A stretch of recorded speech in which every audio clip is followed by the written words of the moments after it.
Welcome to Mindset Mastery, our first step in self-help phase, where Ralph, Elyndra, and their friends explore the science and art of mastering their mind.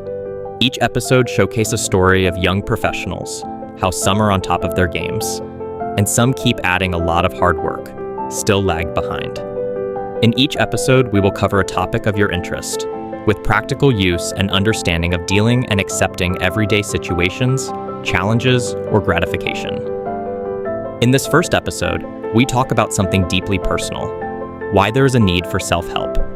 Before we begin, ask yourself, are you going to be the pilot navigating your life, or are you ready to hand the controls to situations and other people? Because if you don't choose, life will choose for you. Not the fluffy kind of self-help, but the conscious act of self-coaching, where you look your own mind in the eye and say, I'm ready to take charge of my life from this moment, from my 0 point. Let's dive in what is going on with Ralph and Elyndra's life today. Good afternoon, welcome. How many for lunch today? Hi, 4 of us. We have a reservation for Parker at 12:30. Perfect, you're right on time. Your table's ready, this way please. I'm really looking forward to this. I heard the risotto is excellent. Oh, I might have to try that then. As long as it's better than the cafeteria food. No, I don't like this. I don't want this project, and nobody can tell me what to do. I'm done listening. I just can't handle it anymore. Poor Sarah. She's brilliant, but she's burning out. Honestly, I get her. We spend years studying business, coding, medicine, but nobody teaches us how to handle our own mind. Sometimes I wake up and feel like I'm living on autopilot, just reacting to what happens. Self-help again? You mean staring in the mirror saying, I am powerful? Please, Nina, we all need real help, not fairy dust slogans. You're right, if that's all self-help was. But real self-help is like tuning your instrument before a concert. Skip that, and even your best song sounds off-key. Tariq, imagine life as a long journey. What happens if you never stop to check your map? You keep moving, but arrive nowhere. That's the tragedy. We move fast, yet toward nothing. Close your eyes. Picture yourself at 85, hands wrinkled, sunlight warm. You look back. How many moments did you live consciously? How many were just reactions? We don't have as much time as our minds pretend. That's why self-help matters. To break denial. Functioning isn't living. Self-help means admitting, I have blind spots. I need reflection. So basically therapy without the therapist? More like self-counseling, and if learned well, then I would say self-coaching. You become your own observer, the coach who listens without judgment. Here's where we start. Define your 0 point, your life snapshot. When I do it, I write down my current goals, my frustrations, my limitations, my resources, time, money, energy, support. Then say, this is where I am. I accept it. This is where I am. I accept it. You can't start a GPS until you admit where you're standing. Denial freezes progress. Acceptance triggers growth. Once you've accepted your 0 point, start self-deliberation. Structured inner talk. You need to have some level of self-analysis, then really chunk it up and down as we do in our consultancy projects, but gradually. So you may say, this is my life goal. These are my problems. These are my limits. This is my analysis.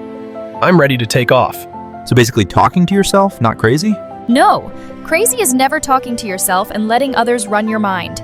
Do it 10 times in 2 days. Morning, evening, before sleep, while walking. You will explore your conscious focus is shifting. And someday we will talk about how your focus actually activate the vibrations to bring the reality you dream for into existence. Your subconscious starts believing your conscious direction. Ralph, give us a real example. Sure. Let's say someone wants to become a socially accepted person. They'd tell themselves, I'm 30. I have some fear of social interactions, limited funds, and a full-time job.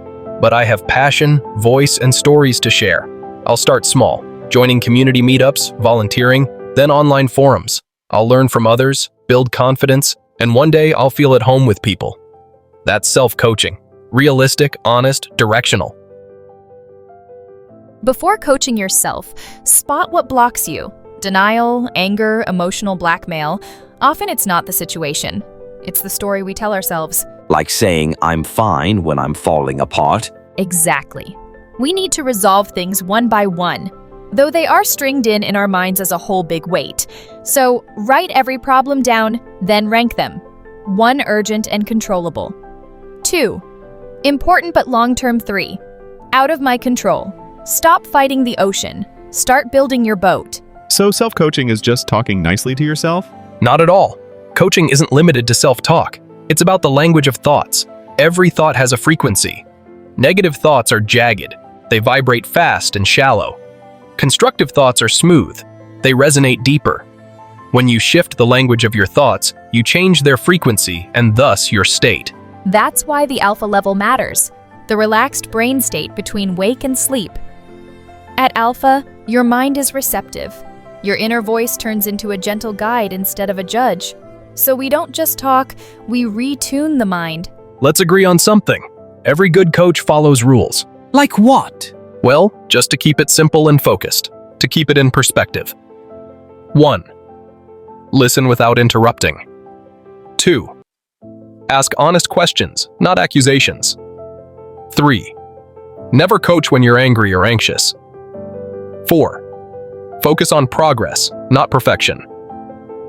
5. Keep confidentiality, even from your own ego. To stabilize your emotions, use mental tools from Silva Mind Control. You know I loved this course after seeing the results. First, I sued to hate it, because sitting for long hours of meditation wasn't my thing. Every time there is some disturbance or a thought which interrupts me. But with practice, and one day with my inner voice, which challenged me, I was able to really deep dive. So the technique I was mentioning is disassociation, to step outside a problem and see it clearly. Or mind relaxation. Visualize a blue light, inhale calm, exhale chaos. These reset your neural patterns. Oh, my client. His changes in his ideas actually burnt me out every weekend. Anxiety is unprocessed energy. Depression is energy turned inward. Anger is energy misdirected. And do you know the great thing? We can learn to redirect energy through awareness, and you reclaim control. Start small, micro goals and tiny habits. They build momentum. Remember the locus of control. External means blaming boss, parents, luck. Internal means I'll respond intelligently whatever happens. So ownership without guilt? Exactly. Ownership, not overthinking. Imagine standing at the center of your life. Roads lead in every direction. Family, career, fear, dreams. Pick one road and say, "This is my road. I choose it." The worst mistake is circling forever, waiting for a perfect map. Self-help is movement, from denial to direction. Okay, let's play a game which can help us all. Here's your 7-day self-coaching challenge. 1.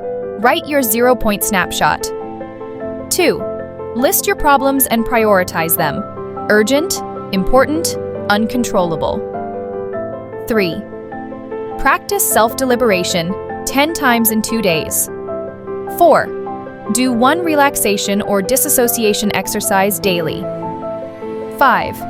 Observe your patterns, anxiety, anger, procrastination, and note their triggers. I encourage all the viewers to be with us. I am sure you're gonna enjoy this. In the comments, share your reflection. What surprised you about yourself? What challenge stood out? What small victory appeared? I see you blossom saying this. Maybe you have really felt the energy it brings on your face. Love it. No one can coach you better than you. You live in your mind 24/7. Let's master it, one conversation at a time. Cheers, everyone. To us. What a fantastic achievement. Here's to many more.